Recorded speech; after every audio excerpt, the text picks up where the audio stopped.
So thank you very much for sparing your time to give us a short interview.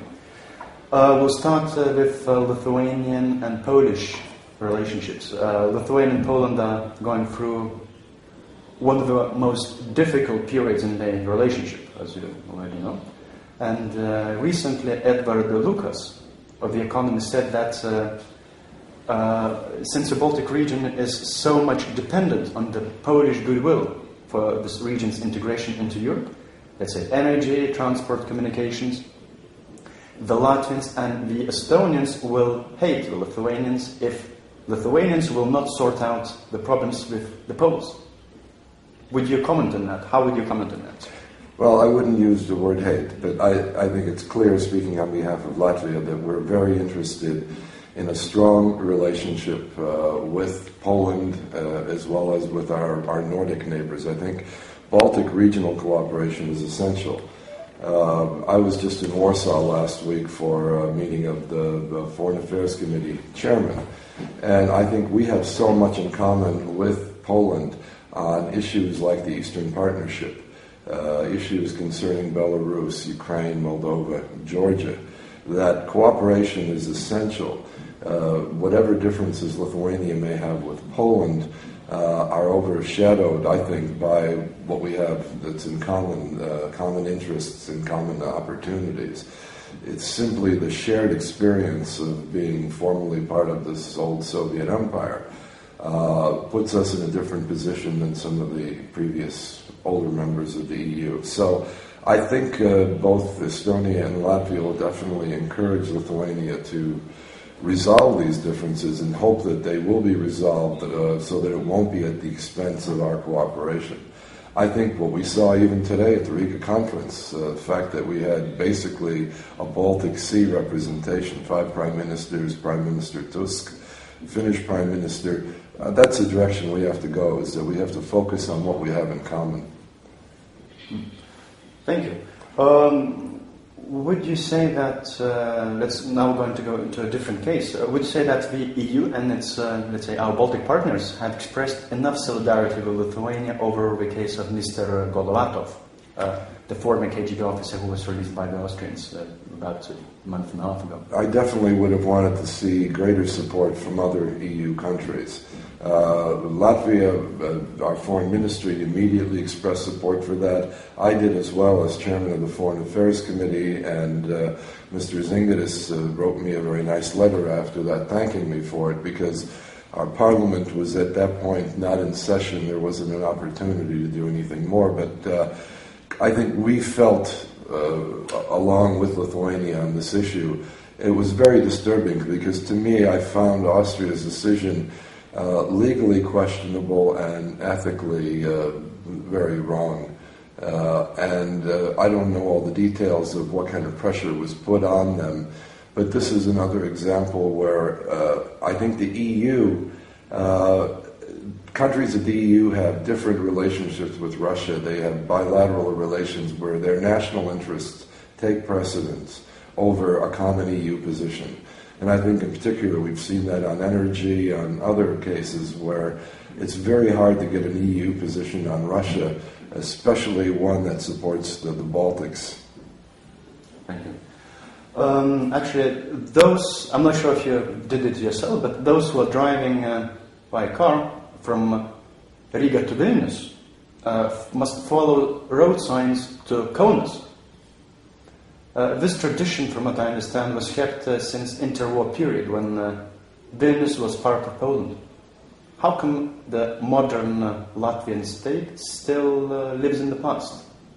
Well, that's an interesting question. That's something I didn't know, and all I can do is ask that same question myself to our Ministry of Transportation. I think it's fascinating. I didn't know that.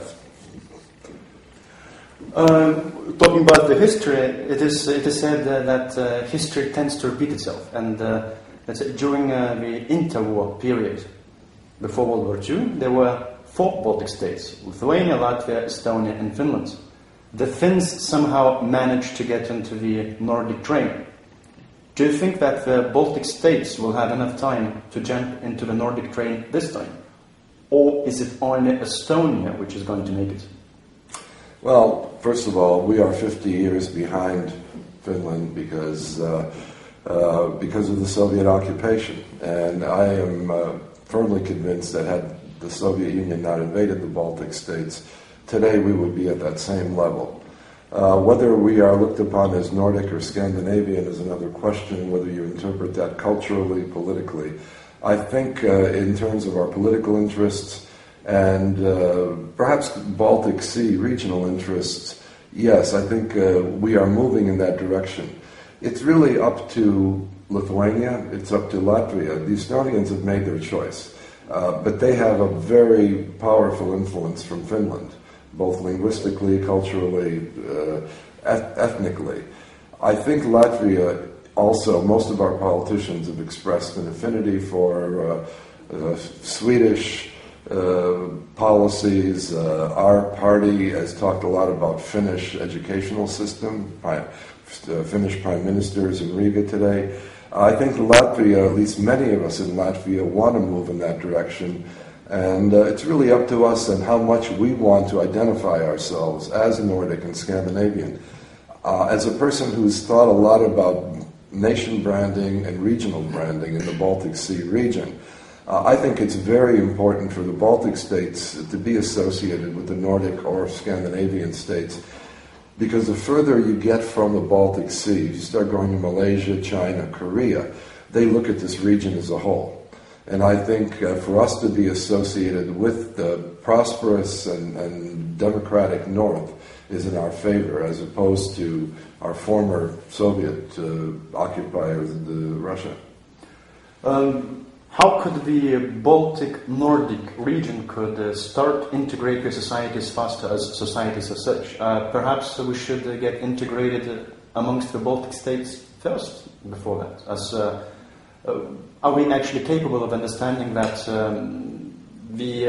only united we can achieve more as the Baltic states? Are we already there?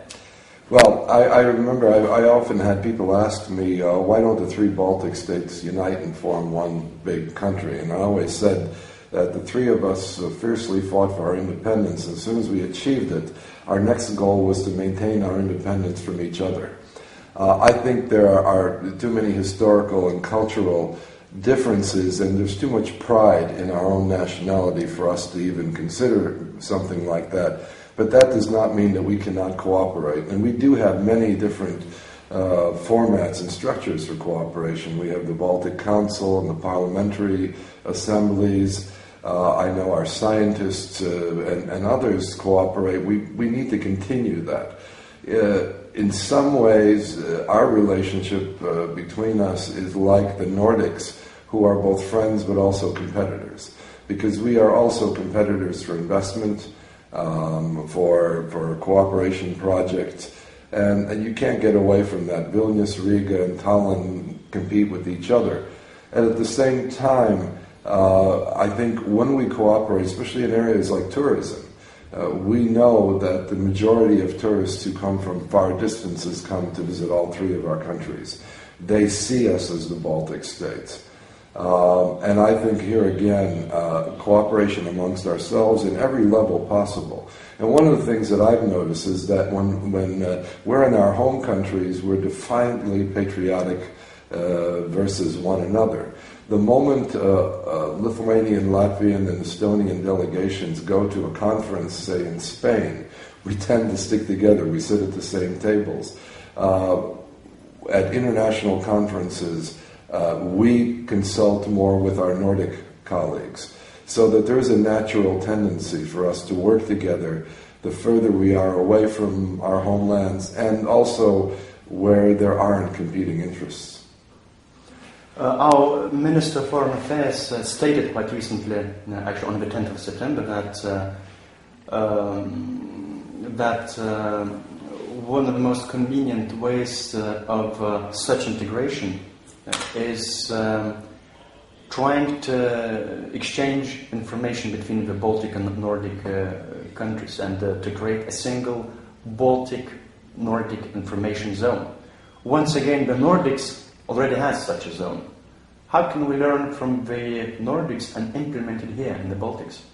Well, I totally agree with that. When I headed the Latvian Institute, we participated in 2 meetings with the Estonian Institute and at that time the Lithuanian Institute. And we were looking at ways that we can cooperate because each of us was involved with promoting our countries to the outside world. It was clear that we weren't going to create a Baltic Institute, but that didn't mean we couldn't share information. I think clearly for our 3 countries now the international language of use is English. I think the more information we generate in English about ourselves, it enables us to communicate with one another, to learn about each other. And it makes us better at communicating about our countries. Again, for those of us who are diplomats who travel abroad, we're asked not only about our country but about our neighbors. So I think the internet is one golden opportunity now, is to find ways where we can have an information exchange.